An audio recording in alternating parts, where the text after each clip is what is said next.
Alors, les autres sont en route, Julie, les autres arrivent. Ah oui, arrivent, c'est la pluie, Oui. n'est-ce pas?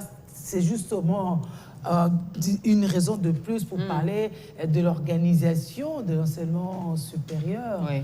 n'est-ce pas? Parce qu'aujourd'hui, avec cette pluie, il faut passer aux institutions supérieures pour voir combien d'étudiants sont en place. Il est 10 heures passées, Oui. n'est-ce pas? Ça fait la deuxième heure de cours, normalement, mais on se rendra compte qu'il n'y aura pas assez d'étudiants parce que c'est l'accès difficile. C'est un de nombreux problèmes que connaît l'enseignement supérieur et universitaire en République démocratique du Congo. Alors, on en parle, voilà, ce avec matin. un parlementaire des étudiants, Oui. n'est-ce pas? Parce que c'est le président du Parlement des étudiants. Donc, on suppose, on comprend que faire partie du Parlement des étudiants, c'est justement porter des problèmes des étudiants. Ils ont rencontré récemment le ministre de l'ISU. On va essayer d'en savoir un peu plus. Bienvenue à André Kakoubou. Micro. Bonjour Madame Julie, je vous remercie de l'invitation. Ah ouais. Et en face de lui, un ancien étudiant, n'est-ce pas? Mais il est toujours proche du secteur parce qu'après tout, il a fait l'UPN, n'est-ce pas? Donc ils se sont aussi proches parce qu'il s'agit de la pédagogie. Alain Bolodjoa, c'est toujours un plaisir, hein?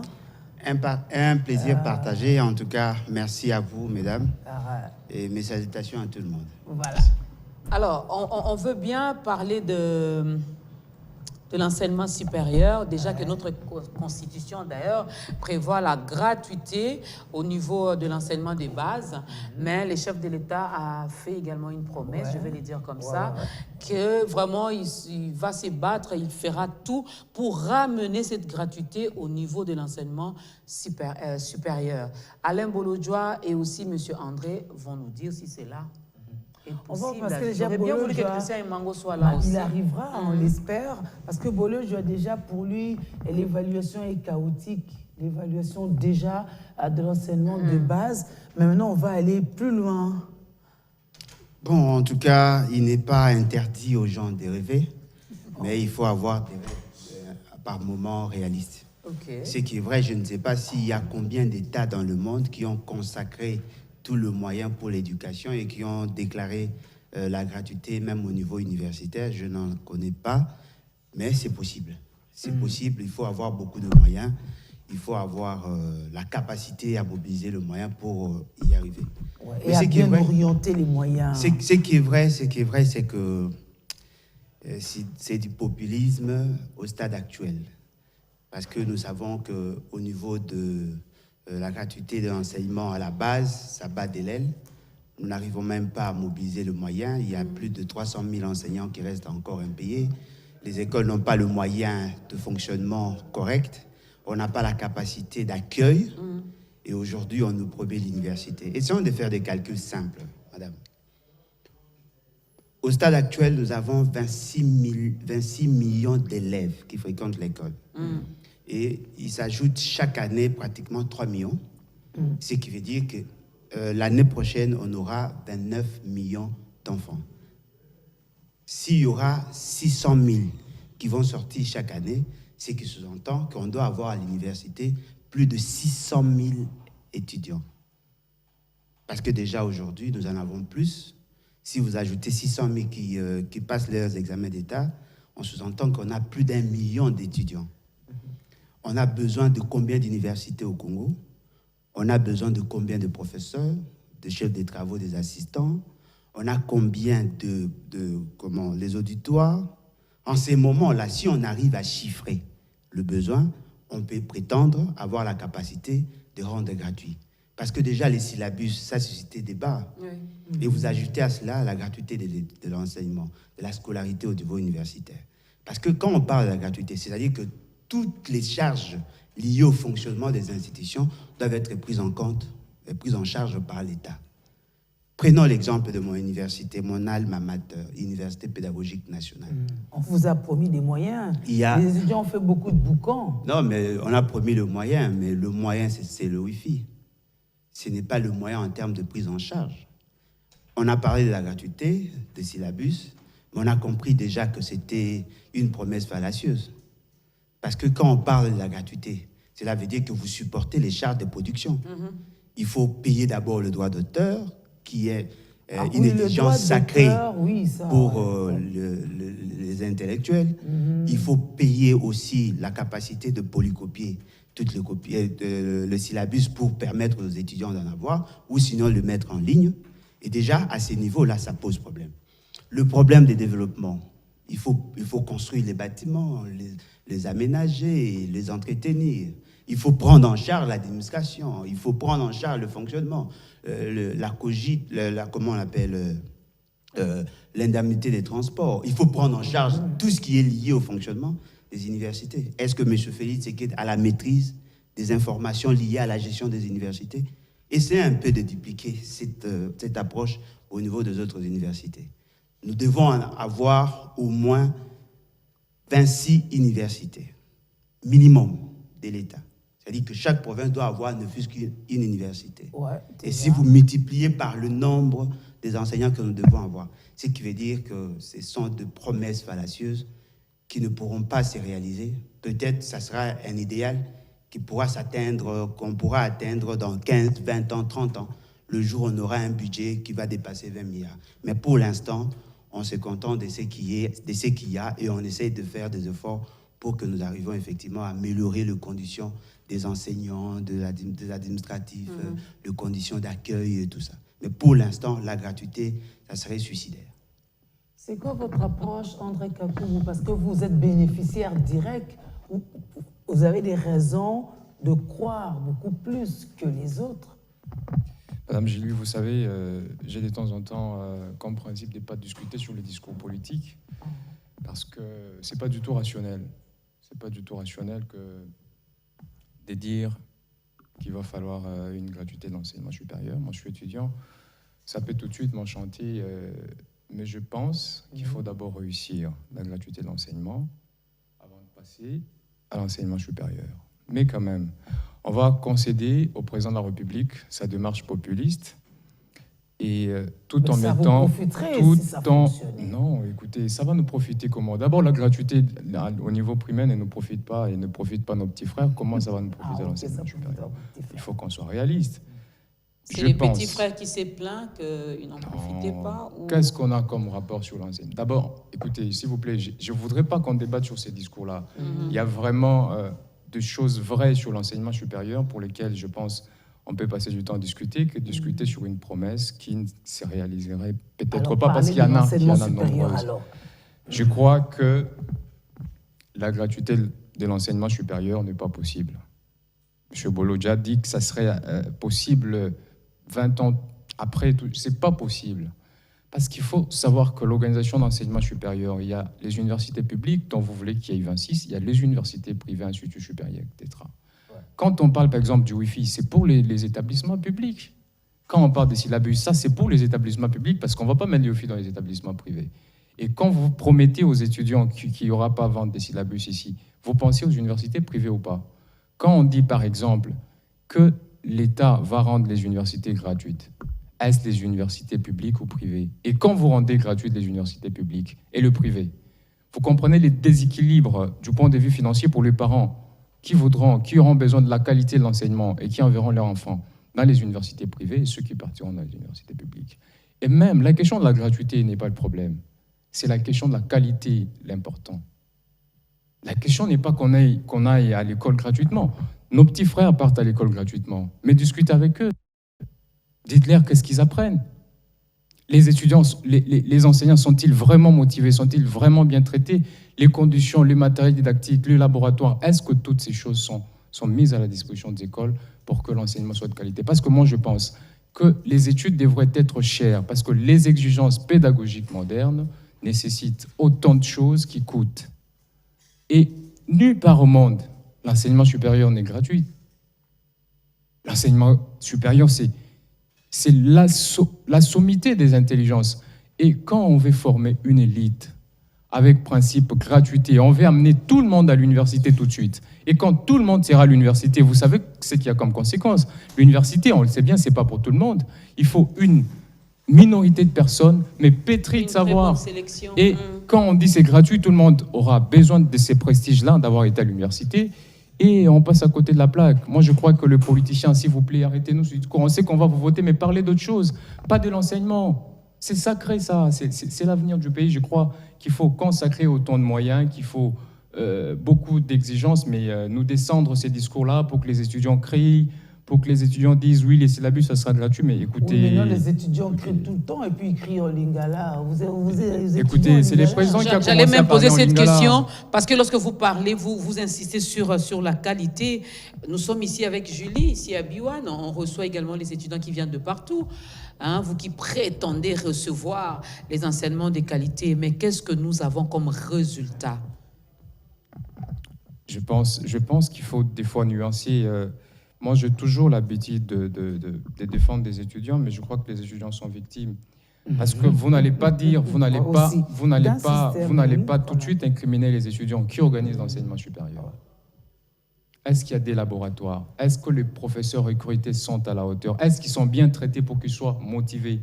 Leurs conditions de travail sont-ils adéquats pour qu'ils travaillent correctement ou qu'ils mettent à la disposition les connaissances nécessaires? Tout ça, ça compte pour un enseignement de qualité. Laboratoire, temps de cours, on passe beaucoup de temps à l'université. On nous occupe de 8h à 18h. Je n'ai pas le temps pour des recherches personnelles, pour la lecture, tout ça. Mais il est prouvé psychologiquement que l'on nous retient quand l'on écoute que 20% de ce qui est dit. Oui. Après cours, demandez aux étudiants tout de suite qu'est-ce qu'on vient d'apprendre, vous allez comprendre la réponse. Mais quand vous occupez autant d'heures les étudiants, les cerveaux, à un temps, ça craque. Ils commencent à écouter sans entendre. Et dans quelles conditions les étudiants suivent les cours? Oui. Chaleur. Oui. Une salle pleine à craquer. Et avec ça, comment la matière peut entrer? Mais les cerveaux ont un fonctionnement qu'il faut comprendre du point de vue psychologique. Mais écoutez, vous allez verser de l'eau dans un verre déjà plein et les étudiants n'y captent absolument rien. Mais il y a de quoi qu'ils ne deviennent rien à la fin. Je crois que la question d'organisation d'enseignement supérieur, quand j'ai eu la thématique, j'étais très heureux parce que c'est ce sur quoi je travaille depuis plus de 3 ans. Et je vais vous dire que récemment, à la 10e plénière du Parlement des étudiants congolais, alors qu'on était dans la fièvre pour que le gouvernement sorte, on a discuté sur l'état des lieux de l'enseignement supérieur. On a réuni les étudiants pour discuter dans quel état se trouve notre enseignement, qu'est-ce qu'on peut faire comme recommandation au nouveau gouvernement pour qu'il y ait des avancées, des améliorations. Et qu'est-ce que vous aviez proposé, entre autres, parce que c'est vrai que c'est énorme, mais vous aviez proposé quoi comme grande ligne? Il faut dire que le premier problème des universités, c'est au niveau de leur agrément, au niveau de l'organisation universitaire. C'est-à-dire que l'État doit commencer, c'est là que je soutiens M. Bolodja, l'État doit commencer à bien organiser ses établissements, les établissements publics. Aujourd'hui, l'UNIKIN, je ne vais pas entrer dans les cas pratiques. Il faut aller à l'université de Kisangani, il faut aller à l'INULU, où j'ai commencé d'ailleurs, pour comprendre que apparemment l'État ne fait pas bien son travail au niveau des établissements publics. Alors, au niveau d'agrément, il est prévu que chaque établissement privé doit être agréé, et la loi 4 sur l'enseignement national prévoit les conditions pour qu'un établissement soit agréé. Je vous assure que 90% d'universités ne respectent pas les conditions prévues par la loi 4. Un ministre avait, j'avais dit, bloqué au boucher, avait suspendu, a failli annuler certaines universités, mais tout de suite, il a été rattrapé par des politiques. Mais moi, je pense que c'est l'idéal, c'est ce qu'on a proposé, parce qu'au niveau d'agrément, lorsque l'université ne réunit pas les conditions prévues par la loi 4, l'article 54 de la loi 4 prévoit qu'on puisse retirer l'agrément. C'est même pas le ministre, la loi prévoit ça. Parce qu'aujourd'hui, si on fait une analyse et qu'on trouve que non, telle condition, laboratoire, paye de professeurs, auditoire, nombre minimum par auditoire, tout ça c'est prévu. Quand on trouve que ces conditions-là ne sont pas réunies, la loi prévoit que le ministre des tutelles peut retirer l'agrément avec les sentiments du Conseil des ministres et le Premier ministre entendu. Et donc, c'est là le problème, parce qu'aujourd'hui, on a plusieurs universités ici à Kinshasa, parce que j'ai fait un peu la ronde, on a beaucoup d'universités. Mais vous dites, mais écoutez, comment on forme les élus dans ces conditions? Vous n'avez pas de moyens financiers pour payer les enseignants, pour avoir de laboratoires, pour avoir tout le matériel nécessaire pour apprendre ces niveaux de savoir. Pourquoi vous organisez l'enseignement supérieur? Qui vous a agréé? Ils sont agréés. Ça, c'est là, la question de l'État, veiller d'abord aux universités qui existent si elles respectent la loi 4 sur l'enseignement national. Parce que cette loi est très innovante, elle est récente de 2014, mais elle n'est pas d'application. Et les universités qui ne respectent pas, on retire l'agrément. Donc on aura une fermeture, commençant par l'UNIKIN, on ferme toutes ces universités, Oui, hein. on recommence un peu à zéro et on C'est construit une bonne chose. refondation, ça. Deuxième problème, accès à l'université. Aujourd'hui, il n'y a aucun critère objectif d'accès à l'université. Tu as ton diplôme, c'est ça le visa pour Et puis tu as des sous. Celui qui n'est pas en premier sur la liste, hein. Or, il fallait des conditions sérieuses de sélection parce que l'État devrait prendre des élus, des potentiels qu'il va falloir développer parce qu'il y a des hectares d'intelligence qui dorment dans les jeunes. Il fallait sélectionner par des critères objectifs pour que l'on ait à l'université que des têtes qu'il va falloir développer pour le pays. Mais aujourd'hui, c'est tout le monde.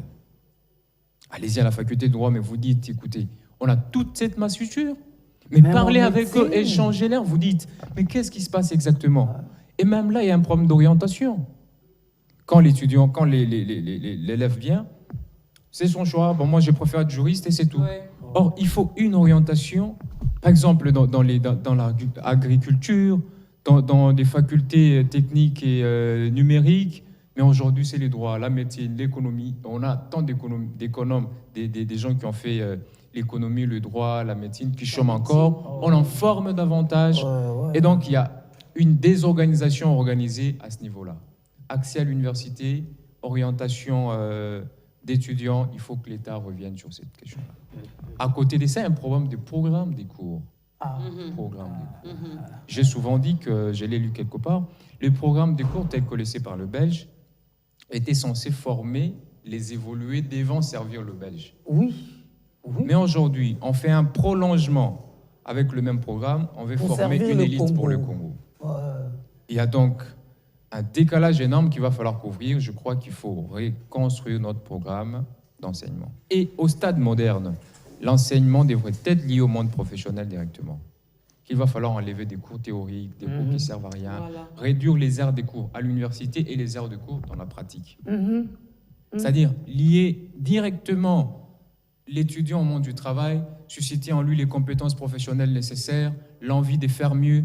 Mais quand on a tout son temps des bouquins, et quand vous l'appelez sur le plateau de télé, quelqu'un qui fait la communication, vous dites, mais écoutez, qu'est-ce qui se passe là? Mais parce qu'on les laisse que lire, ils n'ont des choses que par théorie en tête.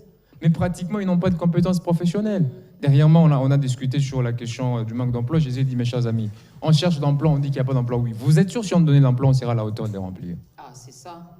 Et donc, il y a cette question-là, le programme des cours. Il faut peu de cours, mais efficaces, mais développer les compétences professionnelles des étudiants. Parce que dans le monde pratique, dans la vie professionnelle, c'est des compétences qui comptent. Distinction, cote et tout ça, ça n'intéresse pas les employeurs ou quoi que ce soit. Il faut donc produire des compétences, et ça nécessite un temps réduit de cours, des coachings, et après, vous amenez les étudiants à l'action.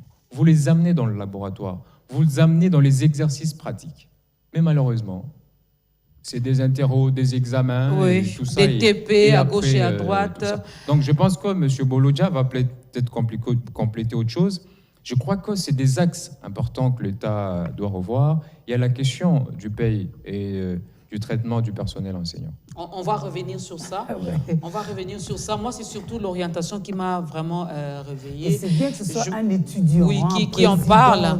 Voilà, qui en parle. Et il a parfaitement raison. Il a parfaitement raison. C'est choquant. Donc, dès que je termine, j'ai mon diplôme d'État, je me dis, je vais faire la médecine. Bon, il n'y a pas de test, il n'y a pas de non, il y a des autrefois. tests par moment. Si vous ne respectez pas, si vous n'avez pas 60%, et c'est vous passez plein de les tests. recommandations. Mais fort malheureusement, ces tests-là ne sont pas objectifs. C'est justement pour remplir de formalités d'usage. Mais ce qui est vrai, c'est qu'il faut repenser d'abord l'État. Parce que tout part de la finalité de l'action pédagogique. Au lieu de parler de l'université, commençons d'abord à la base. Parce que l'orientation commence déjà à partir des 8e primaires. Ouais, parce que ces étudiants, ce sont des diplômés d'État. Ce qui veut dire qu'on doit commencer là. Parce que dans le processus de développement, ce qui est important, c'est d'abord former l'homme par rapport aux besoins.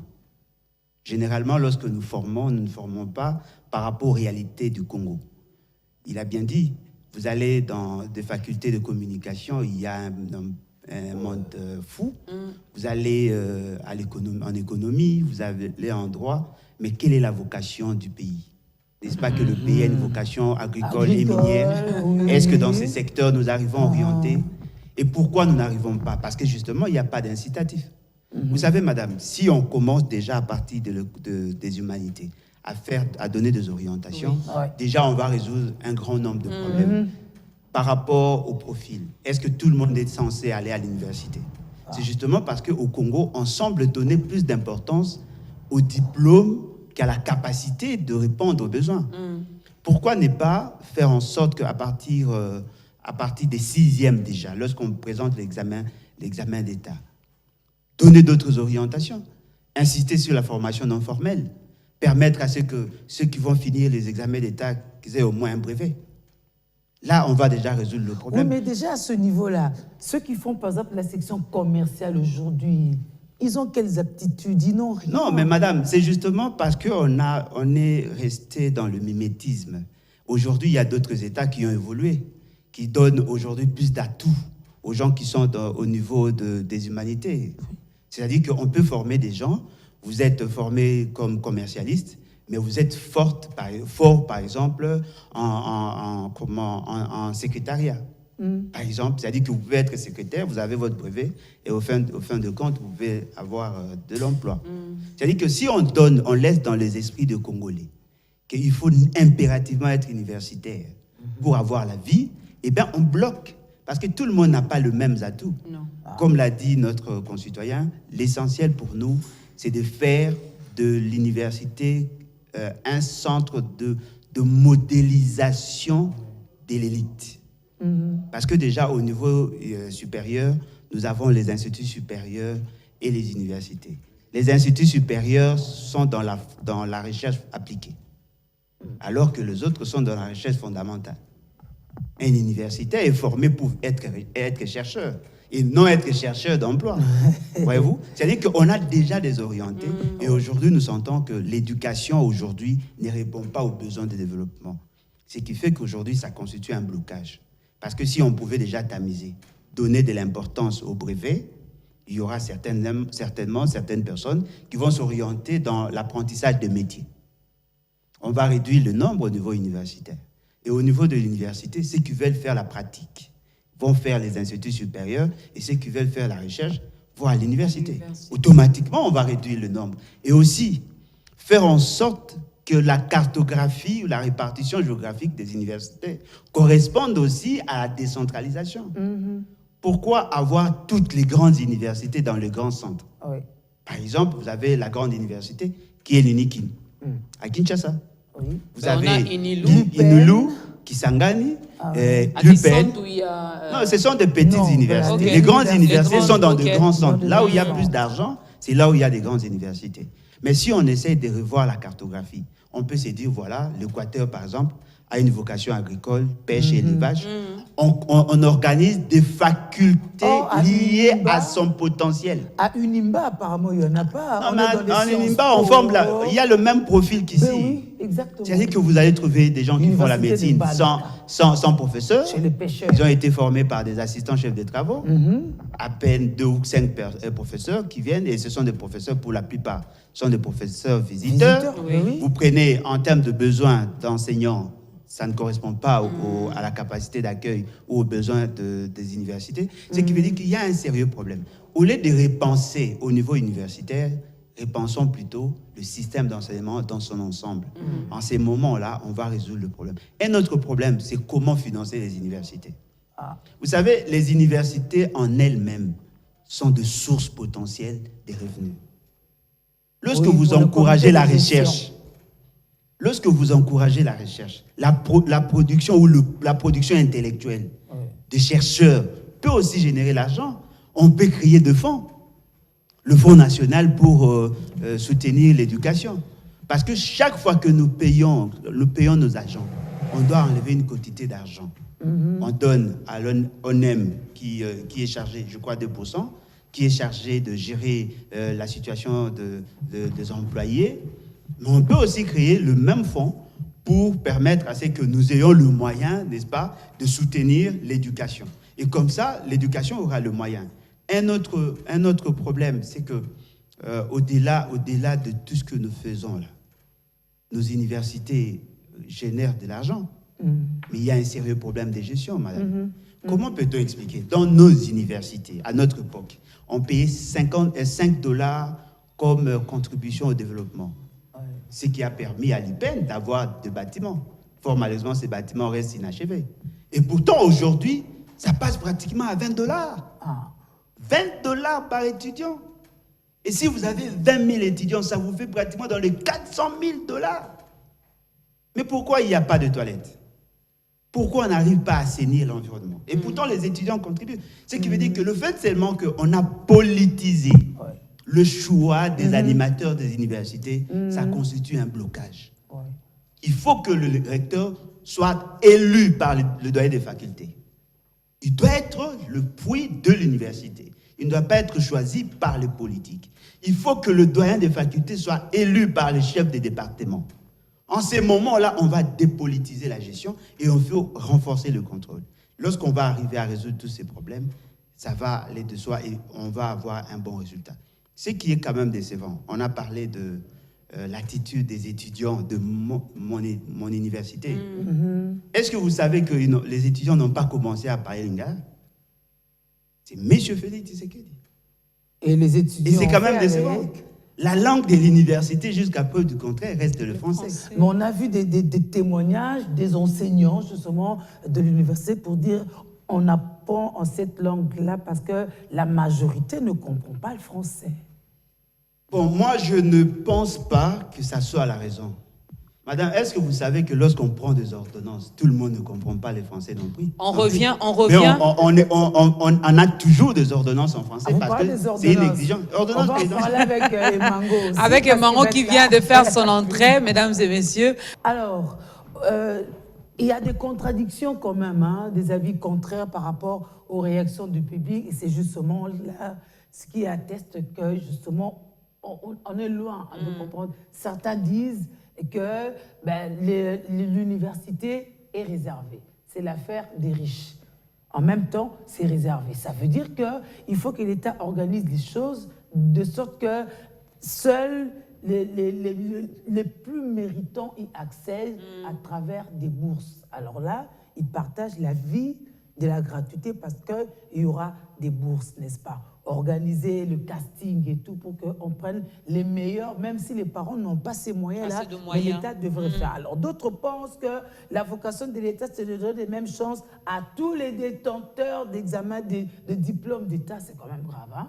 Tous les détenteurs devront avoir le même niveau. Nous, on connaît quand même pas mal de diplômés d'État. Alors, s'ils ont les mêmes chances, ça laisse quand même à désirer. Mais alors, qu'est-ce qu'il dit, selon lui, que nous qui parlons ici, nous faisons partie de l'élite?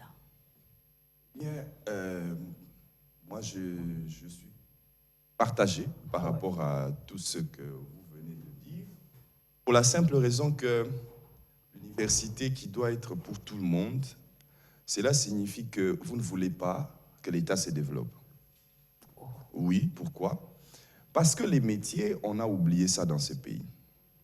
Quand on dit éducation de base, ça signifie que quelqu'un peut commencer de l'école maternelle, s'il le veut bien, jusqu'à atteindre le 2e secondaire, c'est ça l'éducation de base. À partir de là, s'il préfère faire la mécanique et n'aller pas à l'université, il peut aller apprendre ces métiers-là et c'est une carrière qui commence pour toute sa vie. Il n'a même pas besoin d'aller chercher au diplôme d'État, il n'a même pas besoin d'aller là-bas. Il aura juste cette formation-là et cela suffit. En tout cas, à mon entendement, à moins qu'on me dise le contraire. Comme aussi, il y a d'autres métiers, mais ceux qui vont à l'université, c'est ceux qui ont besoin d'approfondir. Sinon, un jour, on dira aussi, j'avais entendu un professeur d'université d'ailleurs le dire, et un autre avocat un jour, qui disait que, en réalité, le niveau des graduats, c'est le niveau des DS aujourd'hui. Quand vous comparez ceux qui sont au niveau de DS, parce que là-bas, ça ne joue pas. quand vous terminez votre mémoire, vous aurez un jury costaud, sérieux, qui ne va pas laisser passer ce que nous voyons au niveau des licences.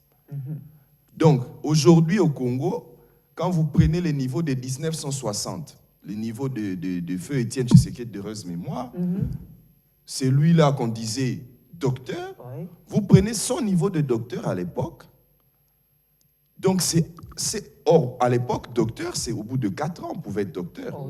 Et c'est un peu aujourd'hui, quand vous allez jusqu'au niveau de doctorat, on évalue le niveau, on peut arriver à admettre et dire, bon, cette fois-ci, on a quand même un vrai produit. Mais quand on est au niveau de licence, on sous-estime parfois même vos capacités. Alors que vous avez fini le cursus. Parce que, oui, alors que vous avez fini le cursus, partout où vous allez trouver des emplois, des cadres, au-delà du diplôme de licencié, parfois on précise que vous devez avoir une spécialisation. Et dire que nous, on a quand même des gradués. On a des gradués. Donc, vous comprenez que l'université, c'est parce qu'au niveau de l'éducation des bases, il y a déjà un problème. C'est qu'on a formaté les Congolais à ce que s'il doit réussir dans sa vie, il faut qu'il termine l'université. Ce qui est faux, dans d'autres pays, les études ne vont pas absolument jusqu'au niveau d'université. Vous devez juste avoir les capacités d'apprendre et de savoir comment lire et écrire. C'est ça même qu'on appelle l'éducation de base. C'est pour ça qu'on appelle ça la base. Lire et écrire. C'est tout. À partir de là, vous pouvez apprendre des métiers et avancer avec ça. Mais nous, ce n'est pas ça la conception. C'est pour ça que, ailleurs, s'ils disent que l'université, c'est pour les riches, moi je dis tout de suite, c'est faux. Je veux vous poser la question de savoir quel est le frais académique à l'université de Sorbonne Paris 1. Ce n'est pas 800 €. Non. Alors que 800 €, tout français. D'ailleurs, ce n'est même pas ce qu'on paye à ceux qui sont au chômage. Ils ont 1400 €.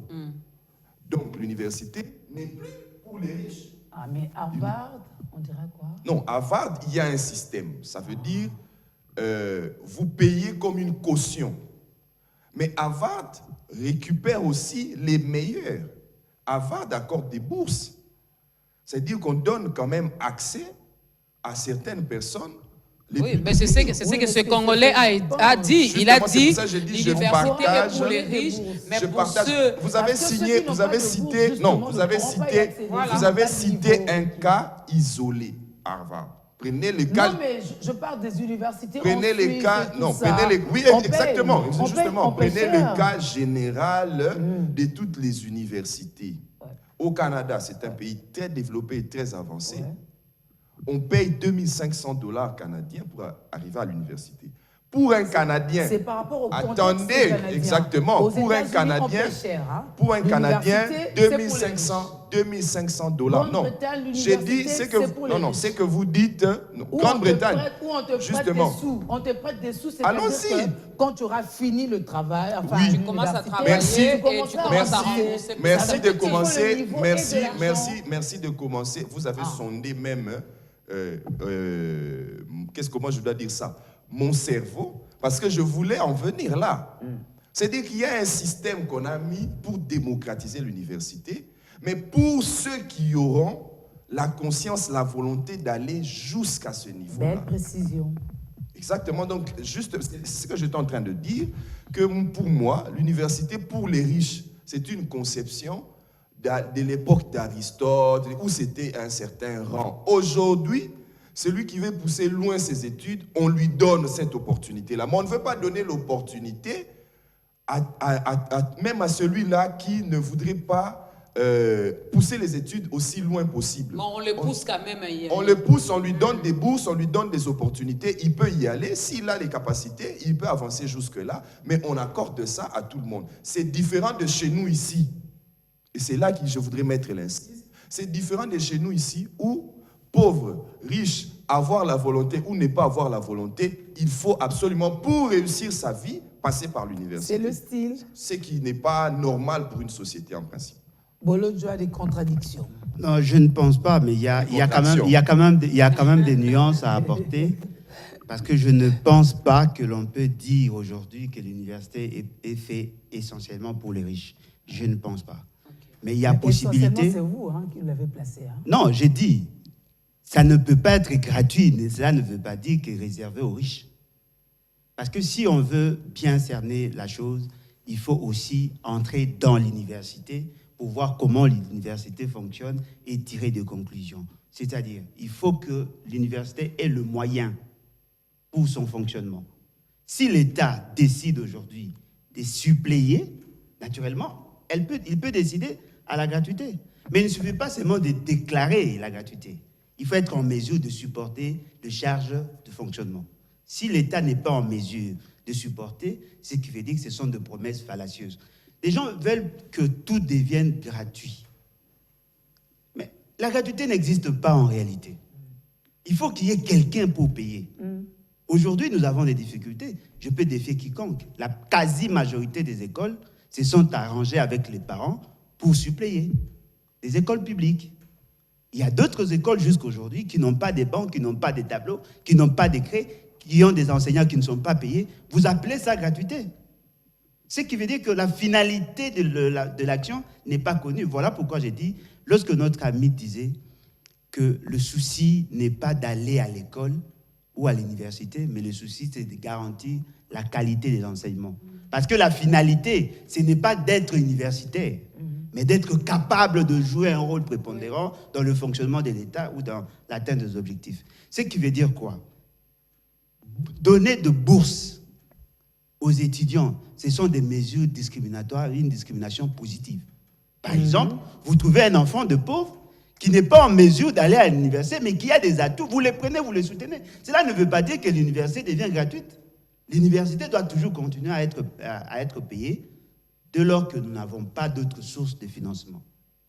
Mais si on se décide, non, le professeur, ça devient gratuit. C'est-à-dire qu'il n'y aura pas d'autres frais à payer et l'État doit suppléer, doit prendre en charge le tout. Déjà, par rapport à la rémunération des enseignants, ils sont sous-payés, ils se lamentent. Oui, ils sont quand même partis de $2,000 américains. À 1300. Au taux de Matata Pogno, maintenant à 1200. Ce qui veut dire que ce sont là des problèmes. Il ne Ça. suffit pas seulement de prendre des options pour plaire. Il faut un peu du réalisme. On sait que les enseignants sont de personnel exigeant. C'est-à-dire que vous ne pouvez pas dire à un professeur de faire de son métier ou de son travail quelque chose de spirituel ou de vous l'amener dans la dimension de la foi, non, vous hériterez le royaume des cieux. Voilà. Eux ne sont pas dans ça.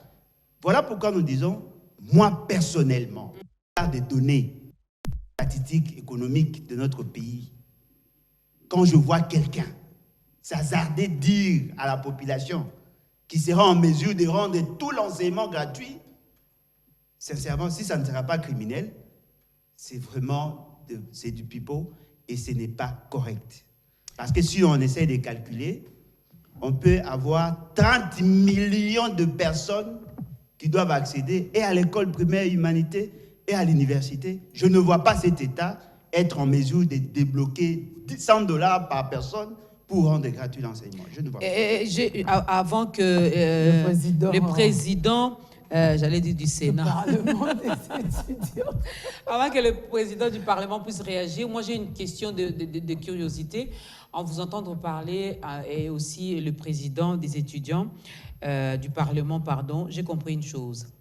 Que ce soit sur l'enseignement de base, que ce soit sur l'enseignement supérieur, nous devons recommencer. Parce qu'ici, on parle de l'organisation. Non, mais bien évidemment. Est-ce possible de réorganiser les choses? Oui, on peut donner d'autres orientations en convoquant les états généraux de l'éducation de manière générale. Okay. Parce que la difficulté, c'est que moi, personnellement, je ne suis pas de ceux qui pensent qu'échouer lors des examens d'État, il faut pousser l'enfant à reprendre l'année. Ah. Personnellement, je ne vois pas quel document aussi. Non, mais c'est ça, en fait, le problème. Madame, attendez.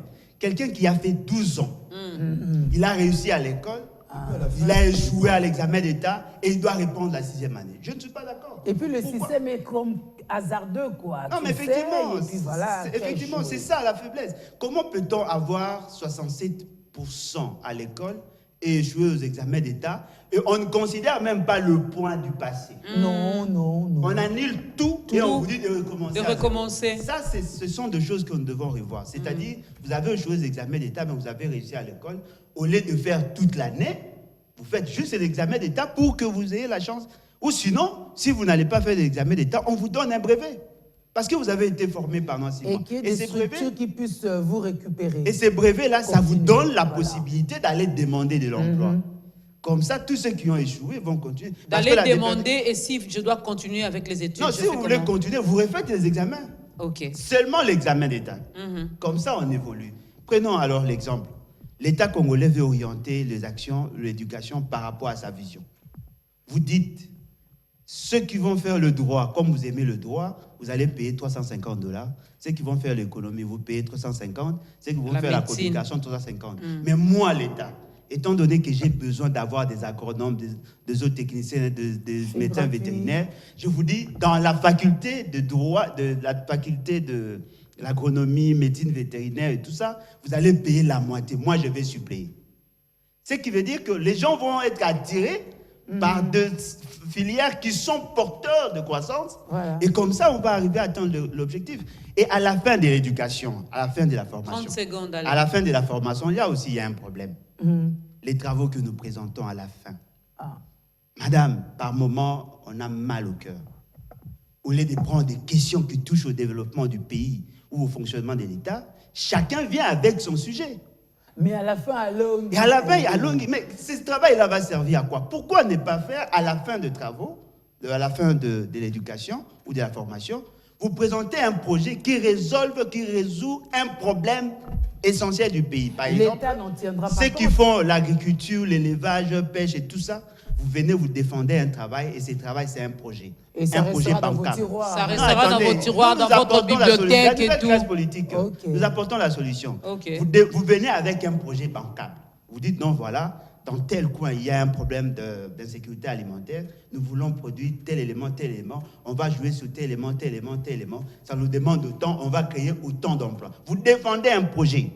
Et le ministère des Finances, du Budget sont là représentés, et le ministère sectoriel.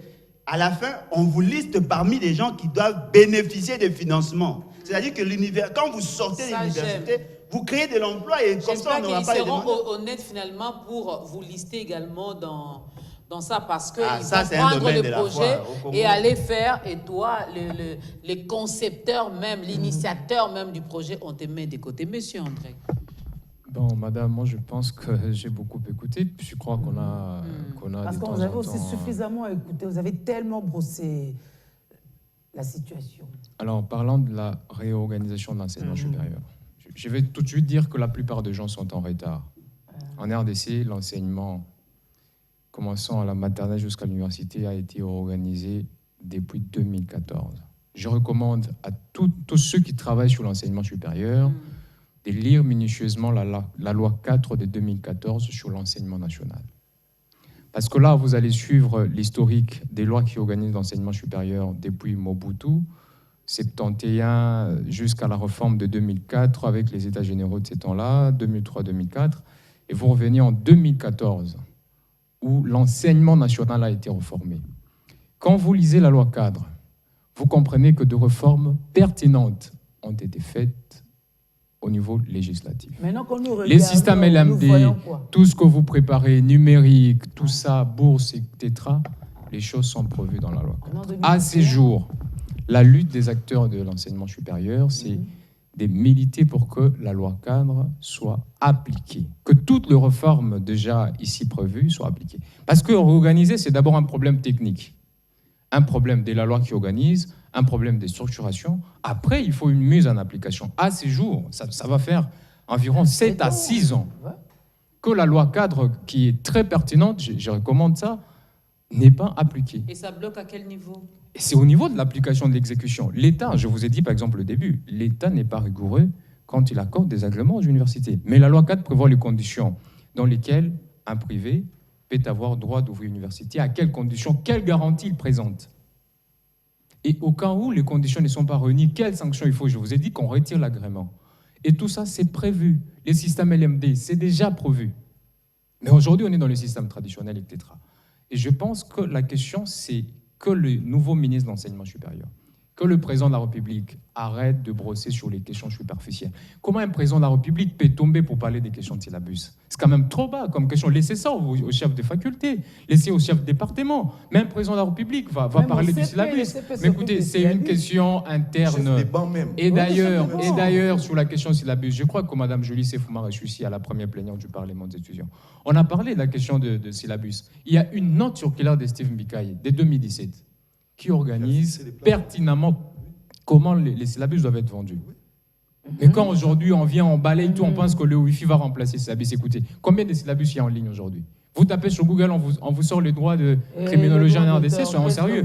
Les Wi-Fi n'est pas l'équivalent des disponibilités des cours. Jamais. Et à la fois que vous donnez satisfaction aux aspirations des fois irréalistes des étudiants, moi je suis défenseur des étudiants, il faut penser aux frustrations de professeurs. Parce que quand il y aura une bataille entre professeurs et enseignants, les étudiants sont dans une position de faiblesse et ça va craquer. Je crois qu'à ces stades, il faut annoncer que l'enseignement supérieur a été de manière légistique par les législateurs déjà réformé. Je recommande la loi 4 sur l'enseignement national. Mais que la lutte à ces stades, c'est l'effectivité de l'applicabilité de cette loi. Et vous faites quoi pour essayer de faire booster? Mais la raison d'être du Parlement des étudiants congolais, toutes les actions que nous menons est là. Je vous ai dit, par exemple, qu'à la deuxième plénière, nous avions discuté sur l'état des lieux de l'enseignement supérieur et avions fait des recommandations au nouveau gouvernement. Nous l'avions transmis au président de la République, Premier ministre, comme des actions qu'il va falloir mener pour reformer là de manière effective. Parce qu'il y a la réforme entendue comme organisation du point de vue législatif. Maintenant, il faut de réformes effectives. C'est-à-dire qu'on a parlé, par exemple, du système LMD, parce qu'il faut qu'on arrive au niveau mondial de l'enseignement. Il ne faut pas qu'on reste dans un carcan. C'est pourquoi nos diplômes sont des fois dévalorisés ailleurs, parce qu'on n'est pas dans l'espace de partage des connaissances commun au niveau francophone et tout ça. Il faut que le LMD, avec un système un peu beaucoup plus développé, puisse nous permettre d'entrer à ce niveau-là. Alors, on va plaider pour que les réformes prévues puissent être appliquées. Nous avons demandé que l'État retire l'agrément à tous les établissements qui ne sont pas en mesure de remplir les conditions prévues par la loi 4. Et qu'on retire aussi de l'UNIKIN, par exemple. Mais si jamais l'UNIKIN, si jamais l'UNIKIN ne réalise pas les conditions prévues, il faut qu'on retire l'agrément. Que l'État stoppe. D'ailleurs, l'UNIKIN, c'est bien. On va un peu recommencer à réorganiser les choses. On continue. Que l'État traite bien le personnel. Mais que les étudiants acceptent aussi. Hein. Si jamais c'est par les soucis de gens qu'il faut faire de réformes, on n'y arrivera pas. Il faut que l'État, à un moment donné, prenne conscience des enjeux et décide. Des fois, des décisions impopulaires. Parce que la question, c'est plaire aux gens. Si on ferme l'UNIKIN et tout ça, toute cette masse, en 2023, est-ce qu'ils vont me voter? Bon, on continue. Vous comprenez ce que ça fait? Mais il faut des décisions courageuses, des fois impopulaires, mais qui résout un problème. À ces stades, il faut qu'on arrive à une telle décision. Il faut que le personnel enseignant soit bien traité. Là, je parle du paye, des conditions professionnelles, etc. Je crois qu'il faut descendre au niveau du programme des cours. Il faut que de manière effective, qu'il y ait les états généraux d'enseignement supérieur pour décider sur quelle matière on a vraiment besoin pour développer les Congos, à qui on va les donner, pendant combien de temps, comment on les enchaîne avec la pratique pour développer les compétences pragmatiques dans les chefs des étudiants, pour qu'après la formation universitaire, qu'on ne soit pas seulement un détenteur d'un diplôme, mais qu'on soit un agent du développement, qu'on soit une solution au problème de la société au lieu d'en être un problème. Il faut donc que le programme des cours soit revu. Il faut que les conditions d'accès à l'université, pour ne pas tomber dans la question riche, pauvre ou quoi, il faut que les critères de sélection pour accéder à l'université soient assez rigoureuses et objectives. Merci, monsieur le parlementaire. Christian et Mango. En une minute, parce que c'est vraiment je la termine fin. par là. Je vous avais dit qu'il n'y allait pas y avoir des contradictions avec Boulonjoa, mais que des contractions, parce que l'enfant est fini par sortir. Nous avons dit quasiment la même chose, au point qu'il a presque vidé tout mon propos. Ça, c'est rare, hein? Bravo. Ça, c'est, en tout cas, pour les rares cas. Mais oui. Ah, mais comme je n'ai qu'une minute, je ne saurais plus déballer tout ce que je pouvais dire, mais je félicite quand même le président du Parlement des étudiants. Oui. Je ne sais pas où vous faites votre cursus académique, mais chapeau. Il a l'UNIKIN. Ah, voilà, moi je félicite. Et à l'UNIKIN, Il va pas terminer. à l'UNIKIN, j'espère qu'on ne va pas vous lancer les pieds. Bon, on va vous caillasser là-bas comme le policier d'hier. que nous sommes ensemble d'ailleurs.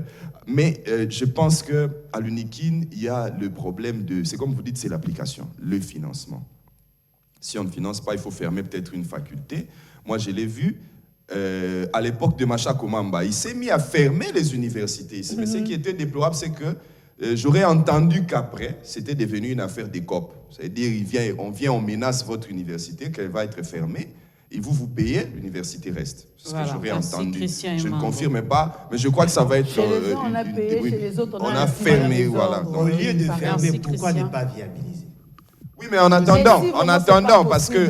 Comment ça ne peut pas En être possible? attendant. Tout n'est pas attendant, viablement comment? viable. Non, il faut Alors, répondre à la avec loi nos de l'offre et de la intervenants, demande. mesdames et messieurs, Au si finish, on nous sommes continue contenus. finalement, Samson va déjà récupérer les signaux en bas, donc ça sera un problème. Monsieur André, vous voulez ajouter quelque chose? C'est Oui, vraiment la je fin, voulais la dire, fin. à la fin, je vais faire une petite annonce, mais avant, je vais dire à M. Bolouja que viabiliser, c'est un grand travail. Et quand vous dites viabiliser, l'État va subventionner les universités privées pour viabiliser, ou vous parlez des établissements Mais pourquoi publics? pas? C'est pas interdit. Mais Bon, depuis quand- apparemment, tous ces c'est temps-ci, pourquoi vraiment la il est fin. subventionné La pas? mission de l'éducation revient à l'État. Merci Christian. Je ne sais pas, Julie, on ne pourra pas continuer avec ces sujets le Non. week-end Alors, prochain, mais je sinon... vais, Peut-être qu'on décidera d'un. C'est vraiment, on devait arrêter à d'un aspect 11h00, particulier donc. les prochaines fois. Oui. Alors, On a je parlé vais- du contenu, Oui. de l'accès, ça donne lieu à des développements. Je vais tout de suite, dans le effectivement. cadre du Parlement des étudiants, annoncer que c'est samedi, on a la 13e plénière, demain, où on va recevoir le sénateur Didier Momengi, avec qui on a conçu un concept de best parlementaire qui consiste à mettre les étudiants en compétition sur des questions de société, Ah ouais, pour au les amener moins à ça. l'émulation Plutôt que de caillasser, hein, et voir insulter. comment ils peuvent réfléchir sur des questions de société. Donc Demain à quelle heure demain à 14h juste, on sera sur les plateaux de Siloé TV pour tourner la 13e plénière du Parlement des étudiants congolais, à laquelle va se dérouler les concours de best parlementaire, où on va déceler le meilleur. Demain étudiant à de 14h, voilà, merci beaucoup. Moi, je serai avec vous demain, samedi à 10h15 pour le compte d'État grandeur, mais sinon, pour On est ensemble, nous allons commencer la semaine avec vous déjà le lundi. Ça sera le 17 mai. Ça sera le 17 mai. Dieu a Mouzé, on va parler de tout ça, du Congo, parce que nous sommes Congolais et nous sommes fiers de l'être. Bolonja, il sera, il a bien souri. Alors, merci Dorcas, merci à vous. À lundi. Et Margot, lundi, oui, c'est Bolonja. confirmé. Ben, c'est C'est clair, confirmé. ça ne peut pas rater ça. Alors, prenez soin de vous, au revoir.